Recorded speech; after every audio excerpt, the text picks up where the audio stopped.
It is very easy to look at the modern economy and feel a deep sense of panic. We are watching AI workflows instantly replace human output, global markets oscillating wildly, and hard-earned technical skills expiring in a matter of months. Looking at this chaos, the natural conclusion is that the old rulebook has been thrown out entirely, that to survive today, you have to invent a completely new way of operating. But humanity has felt this exact anxiety during every major shift in how we record and share information. Look at these ancient Greek inscriptions.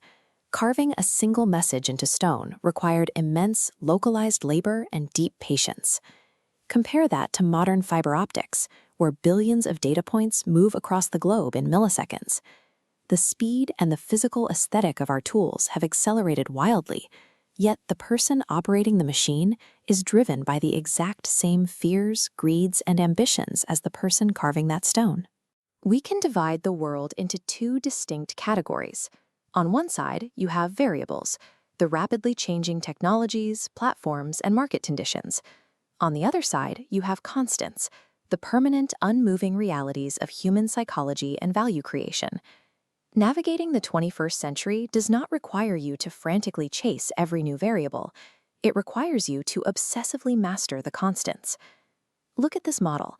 If we represent your problem-solving capacity as this glowing orb of value, wealth is simply the shadow it casts. If you chase the shadow itself, you will never catch it. But if you generate intense light by solving complex problems for others, the shadow naturally follows you everywhere. Most of our daily environment is engineered to stop you from generating that light. We are bombarded with signals urging us to rent our lives, our software, our cars, our status through fashion. The economy pushes us deeply into the user class. Every dollar you spend on status signaling is a dollar that has permanently stopped working for you and has started working for someone else. Ownership changes this math completely.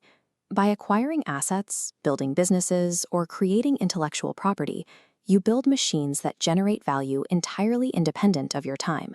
You own the upside of the output, even while you sleep. Transitioning from a consumer to an owner is the only mathematically reliable way to capture the exponential upside of your own labor. Even if you secure ownership, the most expensive financial mistakes people make rarely come from a lack of math skills. They come from a lack of emotional self-control. Acquiring capital before you have built the mental architecture to handle loss, temptation, or ego usually just accelerates your decline. We try to bridge this discipline gap with motivation, but motivation is a hormone-driven state. It operates like the weather, and you cannot build a reliable business or a stable life on whether or not it happens to be sunny today. Successful individuals assume they are inherently flawed and lazy, so they build systems. They automate their savings, strictly schedule deep work, and curate their daily inputs. They build a rigid cage for their own impulses, removing the need to make a decision at all. This chart shows exactly why those systems are necessary. Whether you are improving a skill or investing capital, compounding follows a hockey stick curve. Notice how the trajectory stays agonizingly flat for the vast majority of the timeline. This long, invisible period is where almost everyone quits. Each unit of effort is building a base for the next, but because the daily results are practically zero, human psychology demands we abandon the strategy and look for a shortcut. The ultimate goal is not picking the perfect stock, it is surviving this long flat line. Without mastering the psychological endurance to wait out the invisible phase, capital will simply slip right through your fingers. We are seeing this demand for internal discipline play out right now with artificial intelligence. AI is capable of synthesizing mountains of data instantly, but it has no intent. It lacks a moral compass, and it has no point of view to decide what is actually worth doing.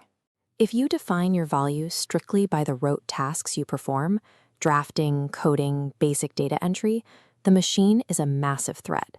But if you step back and use that machine to scale your judgment and strategic direction, you elevate yourself from a laborer to an orchestrator. Because the mechanics of execution are now incredibly cheap, trust becomes the primary bottleneck in the economy.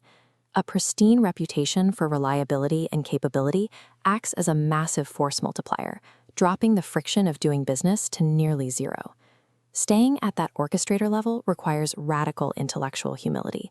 You must be willing to aggressively unlearn the skills that have become commoditized and constantly relearn exactly where your leverage lies today. As machine output trends toward infinity, the market premium on distinctly human judgment, taste, and trust does not disappear.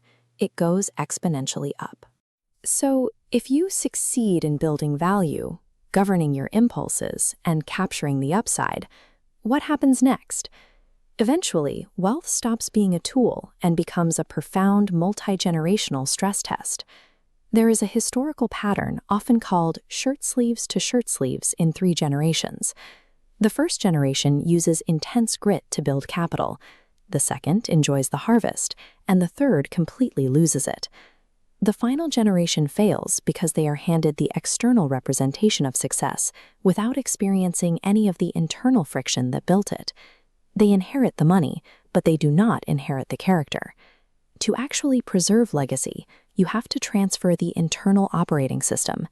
You have to deliberately teach your descendants the mechanics of delayed gratification, how to endure productive suffering, and the true meaning of ownership. If you skip this step, you are just setting them up to be victims of their own inheritance. The aesthetic of the economy will constantly shift. AI will augment our workflows, the markets will fluctuate, and the speed of disruption will only increase. But the foundational rules of human flourishing, value, character, and compounding are entirely fixed. You just have to decide whether to follow them or let them break you.